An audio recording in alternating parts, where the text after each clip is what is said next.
우리 함께 오늘 우리에게 주신 하나님의 말씀을 함께 소리내어서 읽도록 하겠습니다.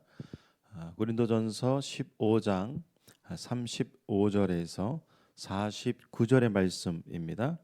함께 읽으실까요? 누가 묻기를 죽은 자들이 어떻게 다시 살아나며 어떠한 몸으로 오느냐 하리니, 어리석은 자여, 내가 뿌리는 씨가 죽지 않으면 살아나지 못하겠고, 또 내가 뿌리는 것은 장래의 형체를 뿌리는 것이 아니요 다만 밀이나 다른 것의 알맹이 뿐이로되, 하나님이 그 뜻대로 그에게 형체를 주시되 각 종자에게 그 형체를 주시느니라. 육체는 다 같은 육체가 아니니, 하나는 사람의 육체요, 하나는 짐승의 육체요, 하나는 새의 육체요, 하나는 물고기의 육체라. 하늘에 속한 형체도 있고 땅에 속한 형체도 있으나, 하늘에 속한 것의 영광이 따로 있고 땅에 속한 것의 영광이 따로 있으니, 해의 영광이 다르고 달의 영광이 다르며 별의 영광도 다른데 별과 별의 영광이 다르도다.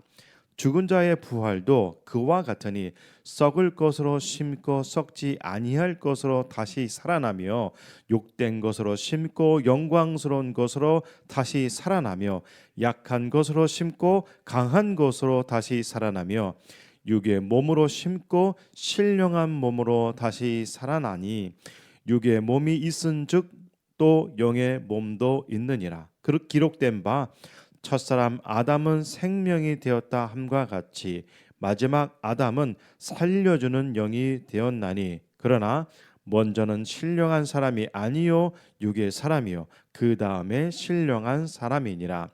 첫 사람은 땅에서 났으니 흙에 속한 자이거니와, 둘째 사람은 하늘에서 나셨느니라. 무릇 흙에 속한 자들은 저 흙에 속한 자와 같고, 무릇 하늘에 속한 자들은 저 하늘에 속한 이와 같으니. 49절 말씀, 우리가 흙 속에 속한 자의 형상을 입은 것 같이 또한 하늘에 속한 이의 형상을 입으리라. 아멘. 부활에 관한 20가지 메시지 네 번째 시간입니다.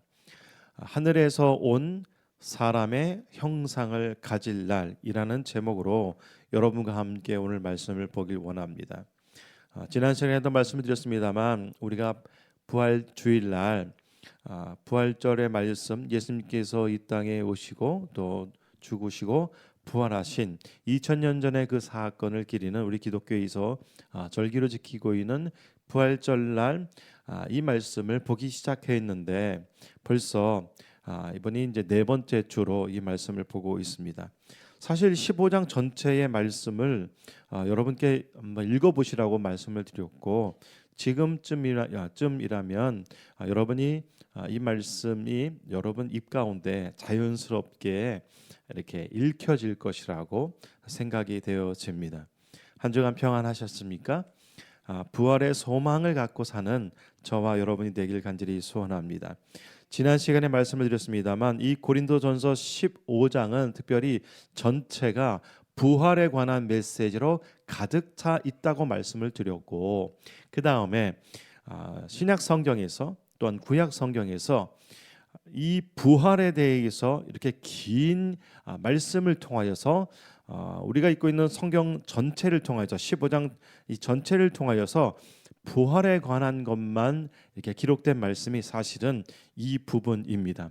그래서 여러분이 기독교인이라면, 예수를 만났다면 정말로 이 15장의 말씀을 많이 읽고 또 많이 마음의 새김으로 통하여서 무엇보다도 부활의 소망을 갖고 이 땅을 살아가는 저와 여러분이 되기를 간절히 축원하고 또한 소망합니다. 여러분, 기독교가 세상의 다른 종교와 다른 것이 무엇이 있겠습니까? 바로 예수님의 부활도, 또 부활로 말미암아 우리도 또한 그렇게 되어진다는 사실, 이것이 세상의 어떤 종교에 존재하지도 않고 말하지도 못하고, 또한 이 땅에 오신 예수님만이 보여주셨던 유일한 사건이 된다는 것입니다. 12절의 말씀에 보면 그리스도께서 죽은 자 가운데서 다시 살아나셨다 전파되었거늘 너희 중에서 어떤 사람들은 어찌하여 죽은 자 가운데서 부활이 없느냐라는 그러한 고린도 교회의 많은 성도들 가운데에 이런 어려움이 있었습니다. 신앙의 가장 큰 도전 중에 하나가 무엇이냐? 예수님이 부활하셨는가?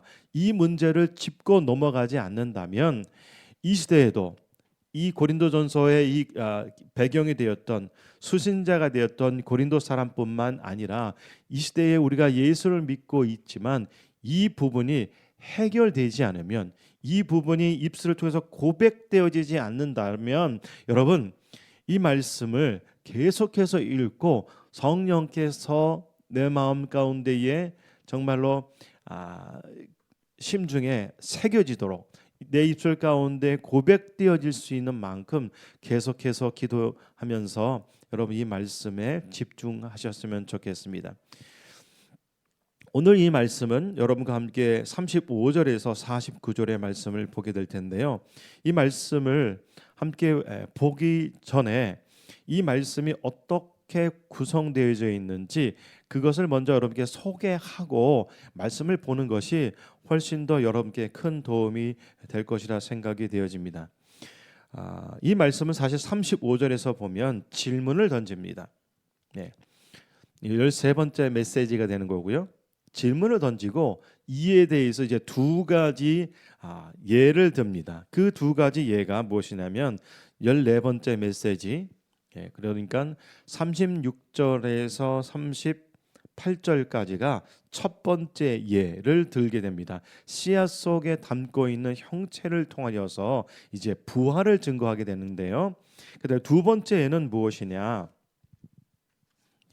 39절에서 41절까지 예가 두 번째 예입니다.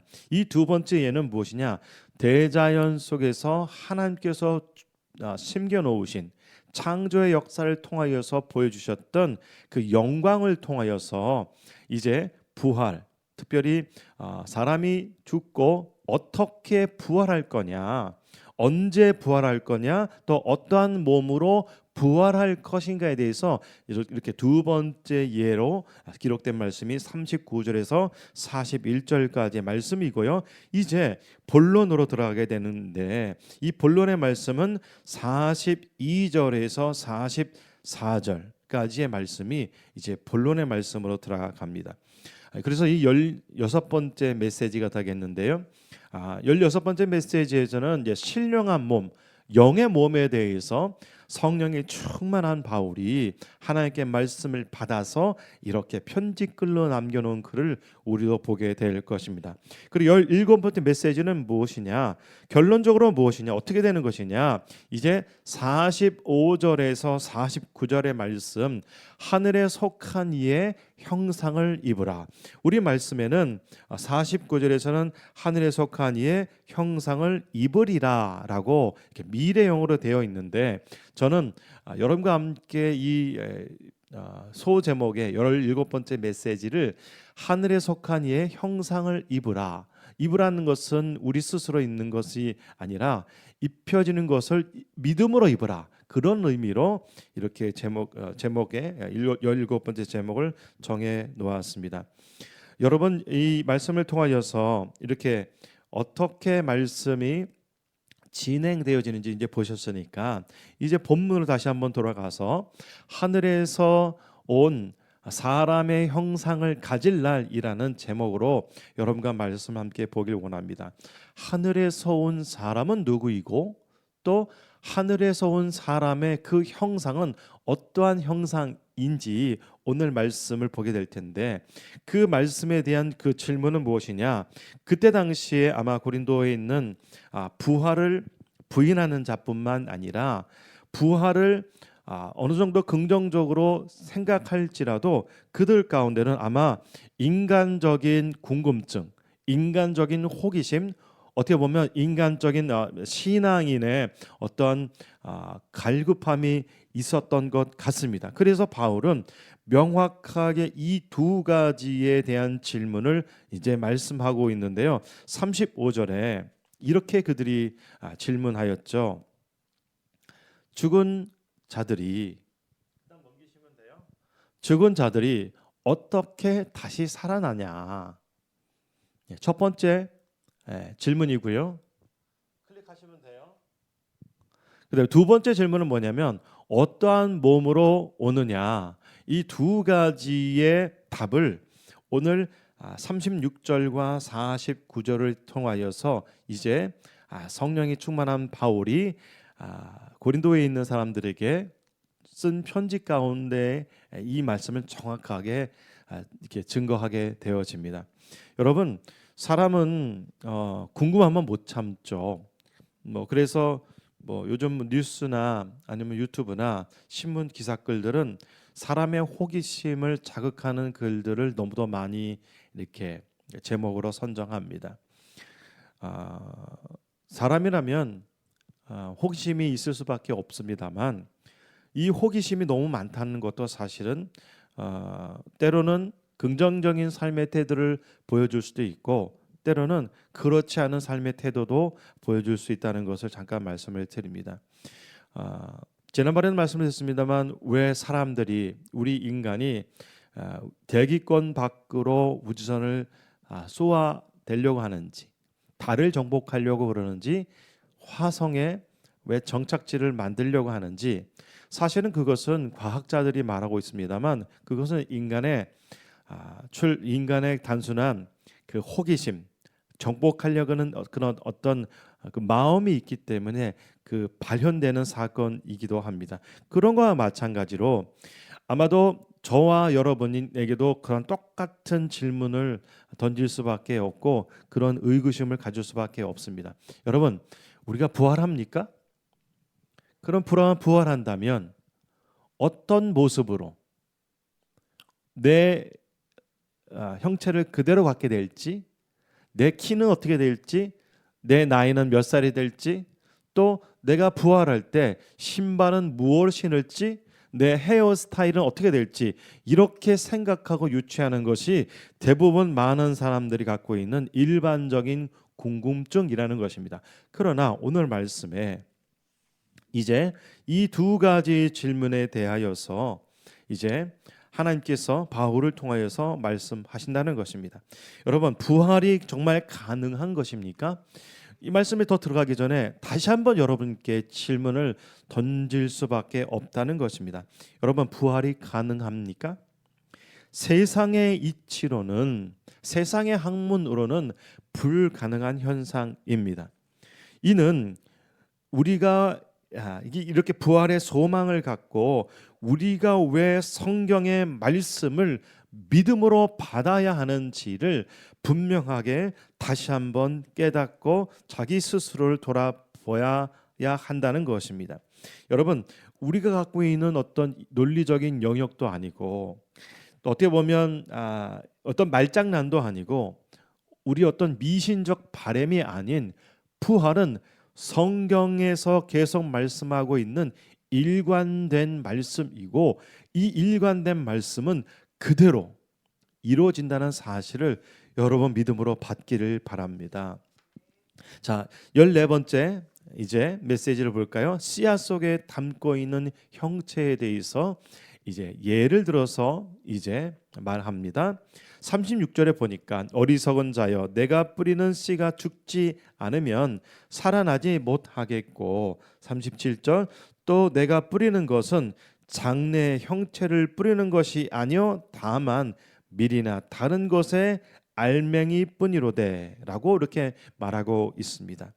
여러분 36절에 보니까 어리석은 자여 내가 뿌리는 씨가 죽지 않으면 즉 씨앗이 땅에 심겨지고 그 땅에 심겨진 씨가 그대로 자라나서 부피만 커지고 또 색깔만 그대로 유지하는 것 그것이 아니라 이제 부활에 대해서 이제 뭐라고 말씀하거냐 예를 드냐 하면 씨앗이 뿌려진 씨가 죽지 않으면 땅에 떨어져서 그 뿌리를 내리고 그 뿌리를 내림으로 통하여서 씨앗의 형체가 점점점 사라질 때, 다르게 표현하면 뿌리를 내리고 떡잎이 나오면서 이제 생명의 시작이 움텄을 때를 말한다는 것입니다.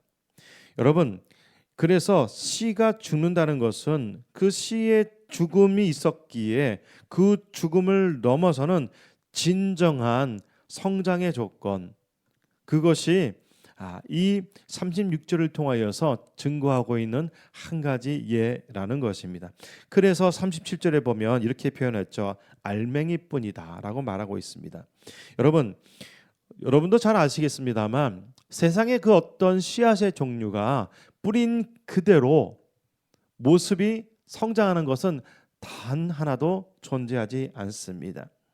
전혀 다른 모습을 통하여서 이제 감람나무면 감람나무, 밤나무면 밤나무, 배나무면 배나무처럼 전혀 씨앗과 다른 형체가 된다는 것, 여러분이 인정하시고 또한 깨닫고 있는 것처럼 부활의 모습이 이렇게 된다는 것입니다. 전혀 다른 모습이 된다는 것입니다. 그래서 제가 여러분께 말씀드렸습니다만 우리가 죽은 다음에 부활하면 몇 살의 나이가 될까? 내 머리는 휘어질까 검어질까 아니면 짧을까 아니면 길까?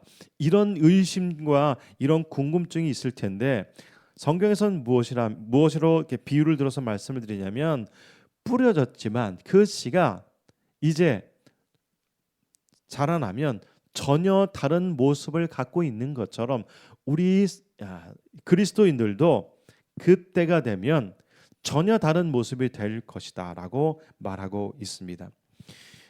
여러분, 사람도 마찬가지인 것처럼 오늘 시를 통하여서 증거하고 있는 것은 우주의 신비로움을 설명할 때 여러분, 우리 인간의 몸을 이렇게 비유하여서 우리가 말하지 않습니까? 인간의 탄생 과정과 성장을 말하듯 생명의 탄생이 얼마나 경이롭고 놀라운, 어떻게 보면 설명이 안 되는 것들로 가득 찬 것이 우리 인간의 탄생이 아니겠습니까?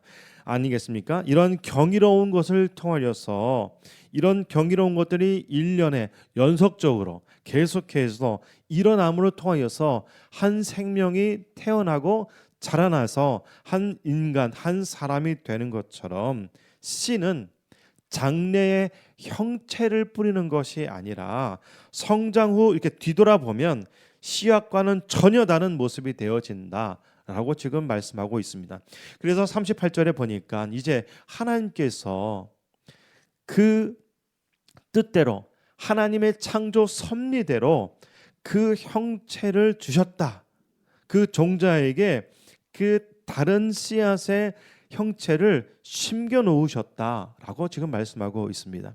하나님이 그 뜻대로 그 씨앗의 본연의 모습을, 그 DNA를 숨겨 놓은 것처럼 각각 종자에게 주셨다라고 지금 말하고 있습니다.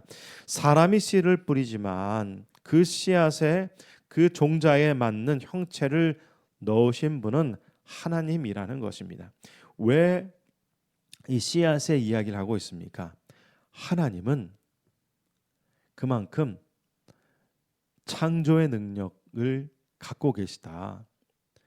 바울이 예를 들어서 씨앗처럼 인간의 부활은 오직 하나님께 속한 일이다는 것을 지금 말하고 있다는 것입니다. 자, 그래서 이제 두 번째 예를 들게 되는데요. 15번째 메시지입니다. 대자연 속의 하나님의 영광. 사실 이 대자연 속의 하나님의 영광도 사실은 같은 맥락의 글입니다. 씨앗을 통하여서 하나님께서 장래의 형체를 넣으실 수 있는 분이라면 이제 대자연 속에서 하나님께서 그 창조의 섭리를 어떻게 보여주셨느냐. 39절의 말씀, 육체는 다 같은 육체가 아니니 하나는 사람의 육체, 하나는 짐승의 육체, 하나는 새의 육체, 하나는 물고기의 육체라, 이렇게 말하고 있습니다. 육해 공군 다 말씀하고 있죠. 하늘을 날아다니는 것, 땅에 있는 것, 그다음에 물속에 사는 것. 네. 이렇게 말하고 있습니다.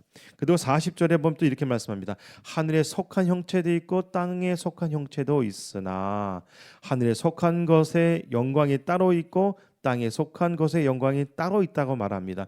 하늘에 속한 영광, 예. 하늘에 속한 형체는 무엇입니까? 하늘에 속한 형체는 사실은 공중에 나는 새가 아니라 우주를 말합니다. 지구 밖의 형체가 따로 있고 땅 속에 속한 형체, 땅에 속한 형체, 즉 하나님께서 천지 만물을 창조하셨을 때에 하나님께서 각각 이 우주뿐만 아니라 이 지구 가운데에 하나님께서 심겨 놓으신 대자연의 섭리가 있다는 것을 지금 말하고 있다는 것입니다. 즉 앞에서 첫 번째 예를 들었던 것처럼 하나님께서 씨앗을 통해 전혀 다른 그런 영광을 주셨던 것처럼 이 삼라만상, 일월성신, 이 모든 것들이 하나님의 창조 섭리 가운데 있다라는 것을 지금 강조하고 있다는 것입니다. 현재까지 확인된 지구상에서 확인된 생물의 수는 우리 과학자들이 이제 이름을 붙여놨다고 그러는데요. 이름을 붙였다는 것은 발견됐다는 것이죠. 정확하게 이게 발견되고 이제 그 이름을 붙인 것이 약 한 200만 종 된다고 그럽니다. 동물이 한 130만 종 되고요. 그리고 식물이 약 39만 종 정도 된다고 합니다. 그리고 버섯이나 곰팡이 종류, 이름이 붙여진 종류가 약 15만 종 된다고 그러고요. 미생물은 우리가 현미경을 통해서만 볼 수 있습니다만 이 이름이 붙여진 미생물은 약 수십만 종 정도 된다고 그럽니다. 이것은 사실 이름이 붙여진 것이지만 인간이 아직도 추정하고 있는 또 가늠하고 있는 생물의 수는요, 이 지구상에 800만에서 많게는 1000만 종, 또 어떤 학자들은 1억만 종 정도 된다고 할 만큼 이 지구상에는 우리 인간이 가늠할 수도 없고 가늠하기도 전에도 우리 인생이 끝나버리는 그런 수많은 미생물들이 존재하고 있다는 것입니다. 추정키로는 제가 찾아본 거예요. 챗GPT를 통해서 미생물이 추정하기로는 10의 30승 되는 천해계라고 그러더라고요.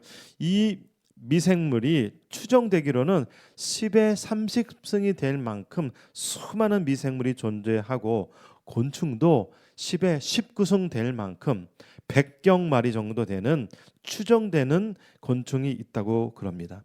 여러분, 얼마나 하나님의 능력이 위대한지 말하고 있습니다. 그래서 41절에 보니까 이제 하늘에 속한 것을 말하고 있는데 해의 영광, 달의 영광, 별의 영광, 별과 별의 영광, 즉 일월성신, 맨 마지막에 별과 별이 은하계를 말하는데 이것은 일월성신의 신에 해당하는 것입니다. 바울은 인간의 죽음 가운데에 있을지라도 예수님께서 이 땅에 오실 때에 인간의 몸이 부활하게 되는데 그 부활하게 된 그 능력은 누가 주시고 있느냐? 그 능력은 누가 갖고 계시냐? 하나님이시다는 것을 두 번째 예를 통해서 지금 말하고 있습니다. 하나님의 능력이 얼마나 위대한가?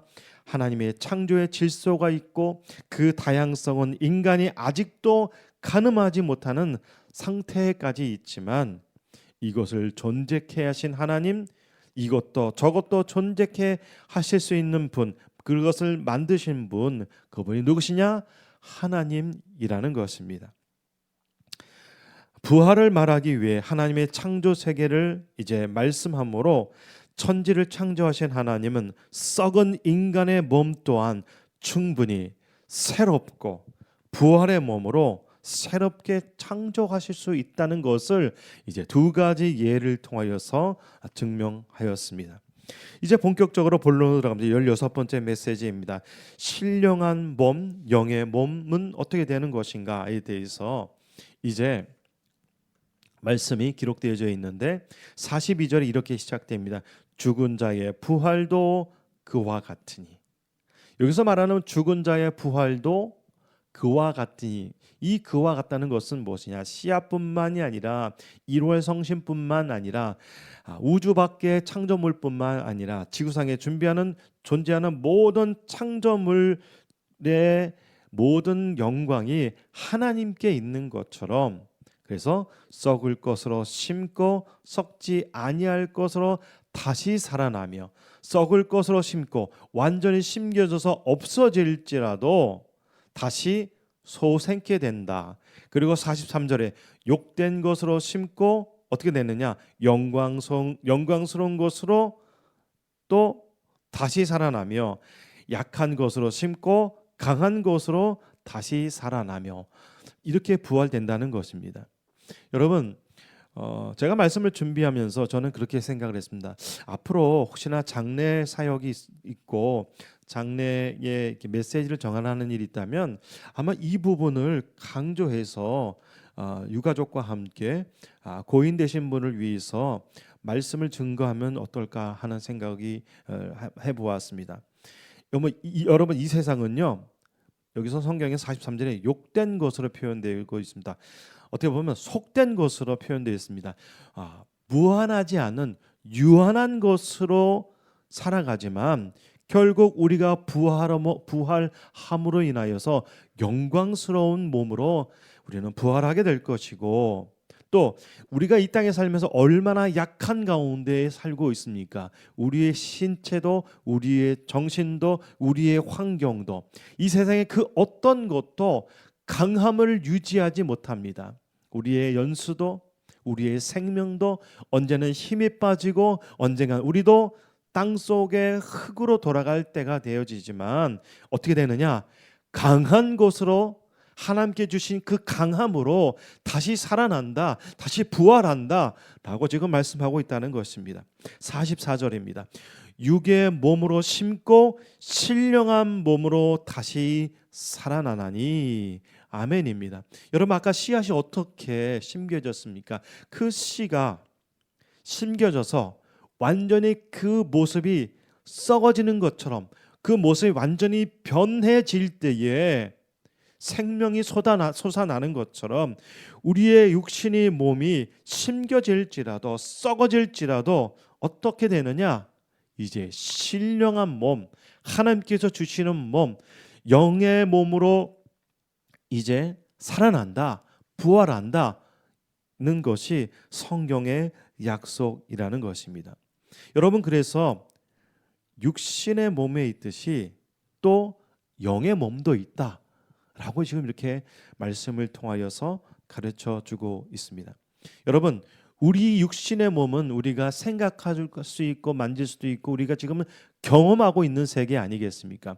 육신의 몸은 지금 현재의 삶을 말합니다.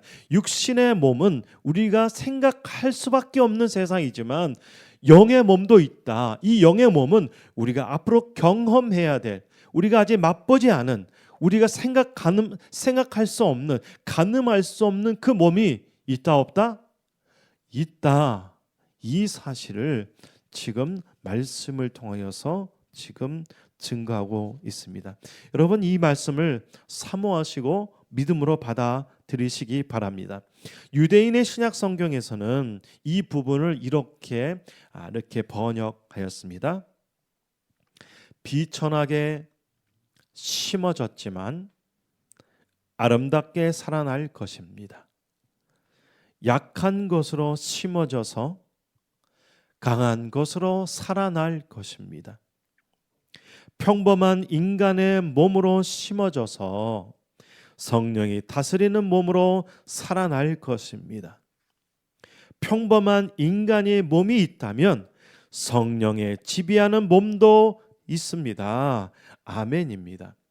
여러분, 우리는 부활할 때 이 세상의 모든 그리스도인들은 이제 아름답게 살아납니다. 강한 것으로 살아납니다. 성령이 다스리는 몸으로 살아난다는 것입니다. 이 말씀을 부여잡고 소망하시기 바랍니다. 여러분, 성경 말씀을 보면서 제가 개인적으로 제 신앙의 태도로 보았을 때 성경에서는 우리 인간이 있는 것, 인간이 지금 생각하는 것들, 약한 것들, 또 연약한 것들, 또 속된 것들, 또 유한한 것들이 완전히 내 삶 가운데 해결되어진다라고 말하는 부분은 전혀 없습니다. 그렇게 바라고 소망하는 것은 우리 인간의 종교적 욕심, 종교적 소망이라는 것입니다. 여러분, 예수님 믿는다고 여러분이 100년 만년 이 땅에서 영생하겠습니까? 성경에서는 그렇게 가르치고 있지 않습니다. 여러분, 여러분이 바라고 있는 상, 여러분이 희망하고 있는 그 모양을 가지고 성경을 읽지 마시고 성경에서 뭐라고 말씀하고 있는지를 깨닫길 바랍니다. 쉽게 말하면 예수 믿고 또 예수를 잘 믿었기 때문에 모든 무병장수하고 또 생로, 이 모든 생명이 죽지 않고 불사할 수 있다는 그러한 삶의 태도로 살지 않기를 바랍니다. 여러분의 건강은 하나님께서 책임져 주시기 전에 여러분이 챙겨야지 됩니다. 쉽게 말하면 여러분의 얼굴은 하나님께서 주셨지만 여러분의 표정은 여러분이 지어야 될 당신의 목이라는 것입니다. 여러분, 오늘 이 말씀을 통해서 우리가 무엇을 사모해야 합니까?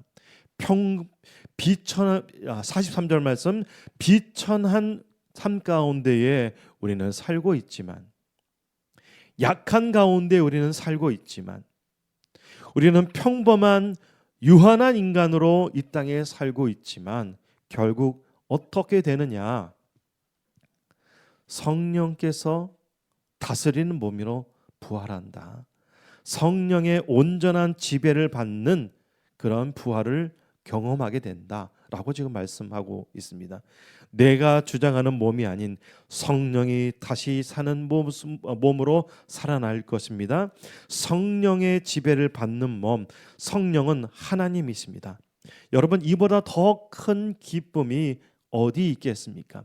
그래서 성경에서는 계속해서 반복적으로 뭐라고 말하냐? 인간은 죽는 것이 아니라 인간은 잠든다 라고 지금 성경에서 계속해서 말씀하고 있다는 것입니다. 자, 그렇다면 17번째 메시지로 이제 하늘에 속한 이의 형상을 입으라라는, 구체적으로 부활 후에 어떠한 모습으로 부활하게 될 것인가에 대해서 함께 말씀을 보길 원합니다. 45절의 말씀입니다. 기록된 바 첫사람 아담은 생명이 되었다 함과 같이 마지막 아담은 살려주는 영이 되었나니. 여러분, 우리가 부활할 때요, 마지막 아담은 살려주는 영이 되었다. 여기서 말씀하시고 있는 마지막 아담은 누구십니까? 바로 예수 그리스도라는 것입니다. 기록된 바 첫사람 아담은 인간의 몸이란 한계성이 있었지만 마지막 아담, 여기서 마지막 아담은, 마지막이라는 것은 이제 말세를 말하는 것, 종말을 말하는데, 이 마지막 아담은 생명을 주시는, 영원한 생명을 주신 그런 사망 권세를 이기시고 부활하신 예수 그리스도처럼 이제 사망이 없는, 이제 부활을 통하여서 영원한 생명을 갖게 되는 우리가 그런 부활체가 된다라고 지금 말씀하고 있습니다. 순서에 대해서 이제 46절에서 말씀하십니다. 그러나 먼저는 신령한 사람이 아니요 육의 사람이요 그 다음에는 신령한 사람이다. 먼저는 신령한 사람이 아니요, 누구를 말하는 겁니까? 아담의 삶을 말합니다. 아담이 지상 가운데 살았던 한계성에 있는 삶, 우리도 똑같은 아담의 삶을 살고 있지 않습니까? 그러나 이제는 육의 사람이, 그 다음에 신령한 사람이라고 말합니다. 신령한 사람, 의인이 누구셨습니까? 예수 그리스도이십니다. 여러분, 이제 예수님께서 이 땅에 신령한 사람이 되어서 이 땅에 오심으로 말미암아 우리는 그 언약 가운데에, 그 능력 가운데에 살아가고 있습니다. 47절에 보니까 첫 사람은 땅에서 났으니 흙에 속한 자이거니와 둘째 사람은 하늘에서 나셨느니라 라고 지금 말씀하고 있습니다. 첫 사람은 땅에서 났으니 흙에 속한 자이거니와 아담을 말하는 것이고요. 둘째 사람은 하늘에서 나셨느니라. 하늘에서 나신 분이 누구십니까? 바로 예수 그리스도를 말합니다. 그래서 48절에 무릇 흙에 속한 자들은 저 흙에 속한 자와 같고 못 하늘에 속한 자들은 저 하늘에 속한 이와 같으니 49절의 말씀. 이제 어떠한 모습으로 우리가 부활하게 되느냐? 49절의 말씀입니다. 우리가 흙에 속한 자의 형상을 입은 것 같이 또한 하늘에 속한 이의 형상을 입으리라 라고 지금 말씀하고 있습니다. 여러분, 우리는 지금 어떠한 삶 가운데 살고 있습니까? 49절의 말씀을 보면 우리는 흙에 속한 자의 형상을 입고 살아가는 아담의 자손들입니다. 아담의 후손들입니다. 지금 우리의 상태를 말합니다. 그러나 또한 하늘에 속한 이가 누구십니까? 예수 그리스도이십니다. 이제 부활함으로 말미암아 하늘에 속한 이의 형상, 즉 예수 그리스도의 형상을 따라간다. 예수님과 똑같은 눈, 코, 입을 가졌다는 표현이 아니라 예수님의 이미지처럼 형상을 담게 되어진다는 것이 성경이 주고 계신 우리에게 주신 답이라는 것입니다. 이 말씀을 갖고 그러면 또 이렇게 궁금증을 갖고 계시고 또 이제 이런 의심을 꼭 갖고 계신 분도 계실 거예요. 그렇다면 하늘에 속한 이의 형상은 어떤 모습일까? 여러분, 성경에서는요 그 부분을 명확하게 그려놓고 있지는 않습니다. 답을 주고 계시지 않는다는 것입니다. 그러나 여러분, 이 말씀을 통해서 우리가 깨닫게 되는 것은 무엇입니까? 확신이 드는 것은 무엇입니까? 우리가 부활할 때는 아담의 모습이 아닌 예수 그리스도의 모습의 형상을 따라서 부활한다는 것입니다. 이 말씀을 기억하며 여러분 영원한 시간을 기대하시기 바랍니다. 이 말씀이 우리에게 주어졌기 때문에 우리보다 먼저 간 지금 무덤 가운데에 그 형체가 없어진 그리스도인이 있다면, 썩어서 없어진 그리스도인이 있다면 두려워하거나 낭망하거나 소망을 버리지 마시기 바랍니다. 우리는 예수 그리스도께서 우리에게 보여주셨던 그 부활의 소망처럼 꼭 언젠가 부활하게 된다는 것이 성경의 약속이라는 것입니다. 여러분 힘을 잃지 마시기 바랍니다. 이 사실은 이제 실현될 것입니다. 유대인의 신약 성경에서는 15장 49절의 말씀을 이렇게 번역해 놓았습니다. 우리가 흙으로 된 사람의 형상을 지닌 것처럼 하늘에서 온 사람의 형상도 가질 것입니다. 여러분 다시 한번 말씀을 드립니다만 우리는 지금 어떠한 상태냐면 흙으로 된 사람의 형상을 입고 살아갑니다. 그래서 지치게 되는 것이고 그래서 연약할 수밖에 없는 것이고 때로는 우리의 감정이 낙담할 수밖에 없다는 것입니다. 뿐만 아니라 우리는 때가 되면 우리의 선배들이 가였던 그 죽음의 길, 성경적으로는 그 잠든 시간에 우리도 잠들게 될 것입니다. 인간은 누구나 자기 자신의 삶을, 자기 자신의 생명을 보호하려고 하는 그런 마음이 다 있습니다. 왜냐하면 살아 있기 때문입니다. 오늘 말씀을 통해서 우리가 무엇을 배웠습니까? 부활은 분명히 있다. 우리가 부활할 때 하늘에서 온 사람의 형상을 가지게 될 것입니다. 그렇기 때문에 여러분, 우리의 이 땅의 삶이 어떠한 삶 가운데 살고 있을지라도 확실하게 우리가 부활할 것이라는 그 부활의 믿음을 소망하시길 바랍니다. 인간이 갖고 있는 최고의 공포, 그 죽음 이후에도 부활이 주어졌다는 그 사실이 내 생각, 내 판단, 내 경험이 아니라 오늘 주어진 하나님의 말씀, 그 심겨진 씨앗 가운데에 하나님의 창조 섭리가 있었던 것처럼 이 우주 만물 가운데 이 지구상에 있는 수백만, 수천만, 수억 경 되는 그런 생명체 하나하나도 하나님께서 창조하신 것처럼 하나님께서는 우리를 믿음 가운데 살았던 그 선배들을 또한 예수님께서 오실 때에 부활의 영광 가운데에 우리는 참여하게 될 것입니다.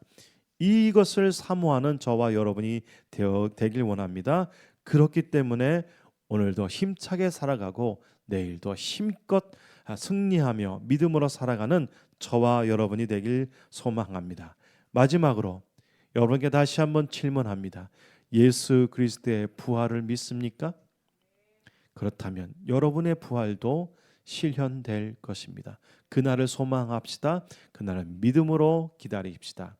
기도하시겠습니다. 살아계신 아버지 하나님, 누가 묻기를 죽은 자들이 어떻게 다시 살아날 수 있습니까? 또 죽은 자들이 다시 한번 살아날 때 어떠한 형태로 살아나겠습니까? 라는 그러한 똑같은 궁금증이, 똑같은 의심이 우리 속에서도 있었습니다. 그러나 오늘 말씀을 통하여서도 분명히 말씀하셨습니다.